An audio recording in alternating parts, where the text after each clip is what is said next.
hugot gihapon nga gipatuman sa IATF, DOTR ug DILG ang no backride policy. Nangita tawag paagi nga atong matugutan ang pag-backride apan gikinahanglan nga ato gihapong isugo ang safety sa katawhan. And so we have tried to come up with a design. I would like to congratulate our engineering group. I'd like to congratulate Dodong Gasatan, and of course not to be left behind for many things that we have been doing. I'd like to also recognize Glenn Doloritos for all the support work that they've been doing. Yeah. They have been quietly supporting us in the back, and many of the other MEB departments and officials of the province. And later maybe we can talk about their work.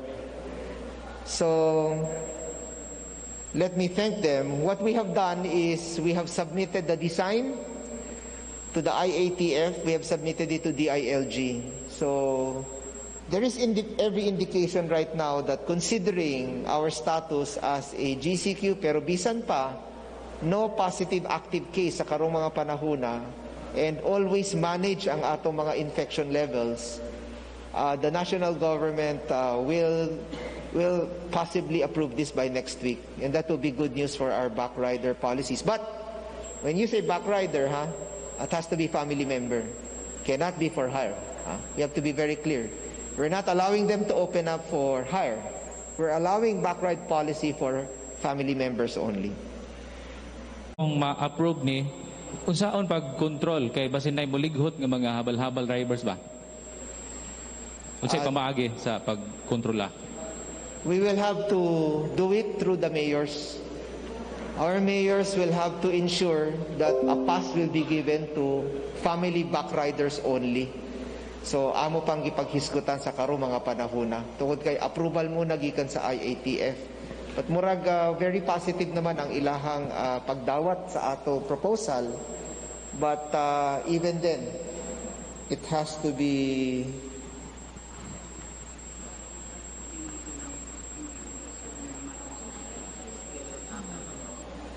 okay. This is just now. This came out now. This came out yesterday afternoon. The IATF may consider allowing backriding. There's a cut, no? Motorcycles in areas with minimal or zero cases of COVID-19, according to Secretary Carlito Galvez, National Task Force Against COVID-19 Chief Implementer. Secretary Galvez said that the IATF might tackle the policy during their meeting on Monday, June 15. So magpaabot ta. Okay, magpaabot ta. But it seems that they are positive about it, no? Okay. Pero og pamilya ang tugutan, pero usara man ang quarantine pass per family unsa man ni Gov? They will have to choose. Tungod kay transferable naman ang pass. And anyway, you cannot have more than 2 riding in a motorcycle, dili ba? So that should be no problem.